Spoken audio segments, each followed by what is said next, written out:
Bonjour à toutes et à tous, dans cette vidéo nous allons démontrer les propriétés des densités d'une variable aléatoire à densité. Nous allons notamment démontrer les liens qu'il y a avec la fonction de répartition et avec le calcul de probabilité. Liens qui sont importants et qu'il ne faut pas oublier, et leur démonstration doit vous permettre de mieux comprendre ces liens et donc d'éviter de les oublier justement.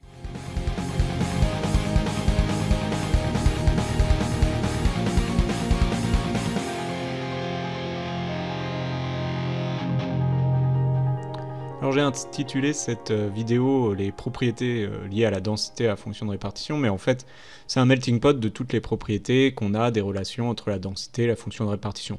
Chacune de ces propriétés n'est pas très difficile à démontrer, mais finalement la difficulté va résider dans le fait de se souvenir de toutes les propriétés possibles, ce qui est quand même un bon exercice aussi.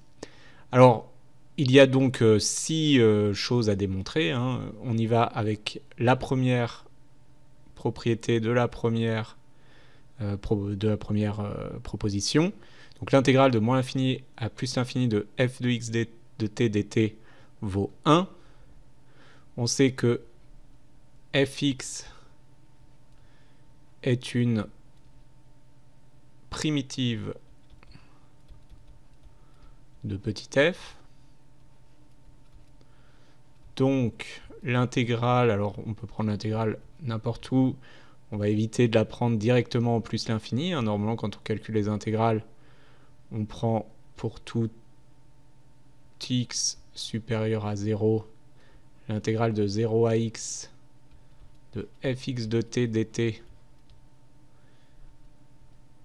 vaut f de grand X de t entre 0 et x, c'est-à-dire fx de petit x moins fx de 0, ce qui tend quand x tend vers plus l'infini, puisque on a la propriété sur la fonction de répartition, hein, elle tend vers 1, donc 1 moins fx de 0.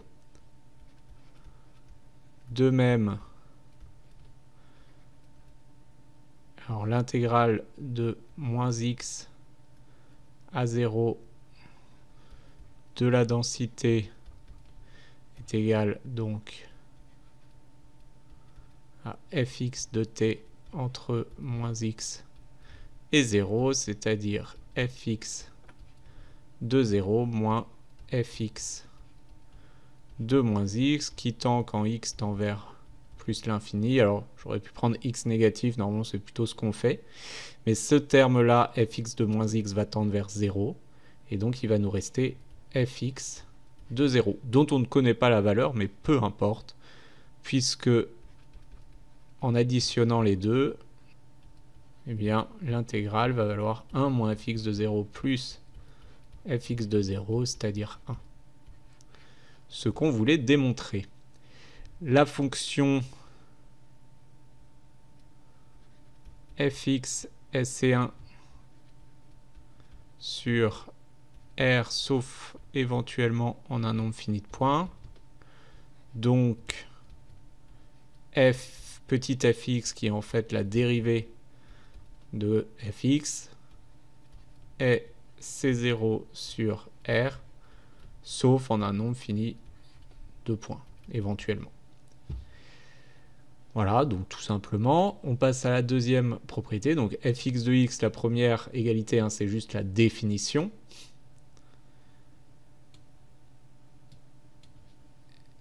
Et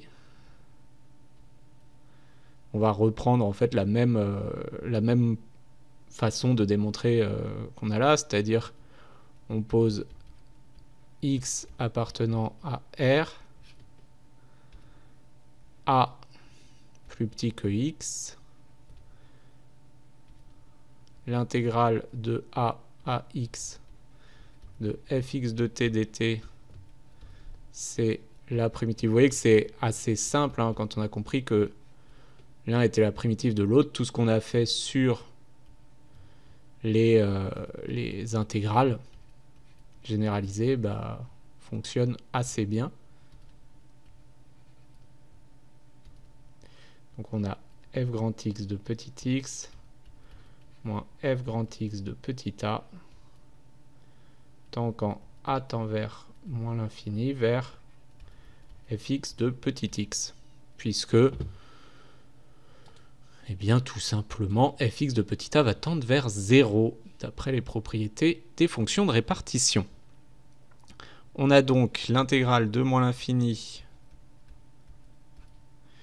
ax de fx de t dt est égal à fx de petit x est égal à la probabilité que grand X soit plus petit que petit x. Quatrième point, c'est la probabilité que grand X soit plus grand que petit x. C'est 1 moins fx de petit x. Et donc c'est 1 moins l'intégrale de moins l'infini à x de fx de t dt. Alors il y a deux façons de le voir en fait. Soit on s'amuse à calculer l'intégrale de x à plus l'infini et on voit que ça fait bien 1 moins fx de x, comme on l'a déjà fait. Soit on peut utiliser aussi la relation de Chasles, c'est-à-dire qu'ici on a l'intégrale de moins l'infini à plus l'infini de fx de t, moins... Alors pour que vous voyez bien, peut-être je peux changer le moins en plus l'intégrale de x à moins l'infini de fx de t dt. Problème, donc c'est bien l'intégrale de x à plus l'infini de fx de t dt d'après Chasles pour des intégrales convergentes. Ouais, à partir du moment en fait où on a montré au premier point que l'intégrale de f de x convergeait, toutes les autres intégrales convergent, puisqu'on les découpe, on découpe l'intégrale de moins l'infini à plus l'infini. Donc il n'y a pas besoin de le rejustifier à chaque fois. On aurait pu le justifier ici. Voilà, cette intégrale est convergente et vaut 1, du coup. Cinquième point, la probabilité que x soit égal à x. Alors il y a plusieurs façons de faire ce point-là, mais le plus simple, c'est sans doute de dire que c'est la probabilité que x soit plus petit que petit x, moins la probabilité que x soit strictement inférieur à petit x. Bon, mais là, il va falloir ruser, puisqu'on a dans un premier temps la fonction de répartition qu'on reconnaît ici, mais ici, on n'a pas la fonction de répartition, car on ne l'a pas vue.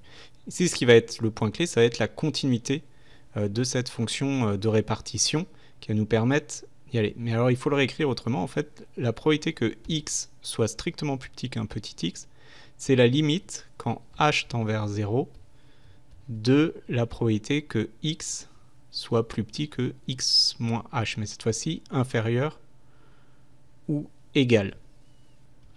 Voilà, donc grand X est toujours strictement inférieur à petit x, et quand h va tendre vers 0, on va se rapprocher de plus en plus du petit x.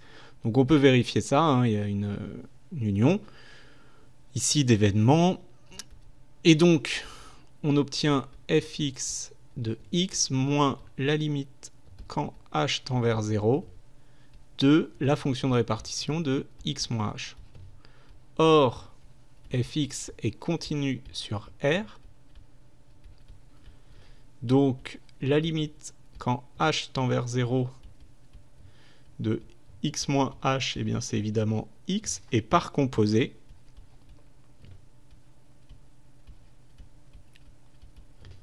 la limite de quand h tend vers 0 de fx de x moins h, eh bien c'est fx de x.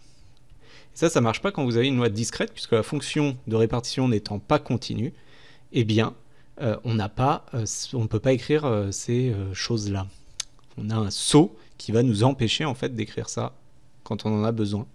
Mais pour une variable à densité, eh bien on a bien fx de petit x moins fx de petit x, c'est-à-dire 0. Ça va nous permettre d'obtenir, sans calcul supplémentaire, le fait que une inégalité stricte ou une inégalité large, finalement, c'est la même chose en enlevant la probabilité que x est égal à a qui vaut 0, ou en la rajoutant si on en a besoin. Du coup, les 4 premières égalités sont évidentes. On va faire juste la dernière, à savoir que l'intégrale de a à b de f de t dt, on l'a déjà vu plusieurs fois, c'est la primitive ici entre a et b. Donc c'est fx de b moins fx de a.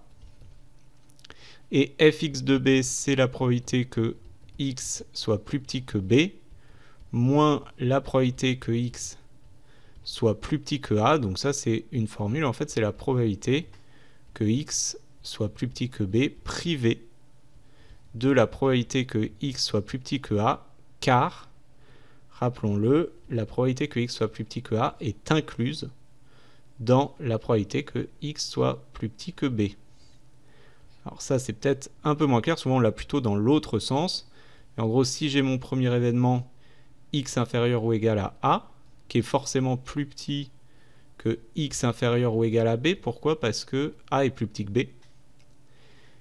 Et donc, si j'ai la probabilité de x plus petit que b moins la probabilité que x plus petit que a, donc j'ai enlevé tout ça, eh bien c'est exactement la probabilité que x plus petit que b auquel on a enlevé la partie x plus petit que a, ce qui reste en blanc. Et ça s'écrit autrement. La probabilité que x plus petit que b auquel on a enlevé la probabilité que x soit plus petit que a, ça veut dire que c'est la probabilité que x soit plus petit que b, mais soit strictement supérieur à a. Et comme on l'a dit, ensuite, c'est supérieur ou égal à a, strictement inférieur à b, etc. On peut réenlever. Voilà pour tous ces points. Donc vous voyez, ils sont relativement simples, sauf peut-être l'histoire de continuité, hein, pour montrer que p de x égale petit x égale 0. C'est peut-être le point le moins important. Le tout, c'est de bien comprendre qu'en fait, une fonction de répartition, c'est la primitive d'une densité, et la densité, c'est la dérivée d'une fonction de répartition, et que tout ça, ça a un lien avec le calcul de probabilité. Si vous avez bien ça en tête, que vous avez bonne formule en tête, vous n'aurez jamais de problème pour résoudre ce genre d'exercice.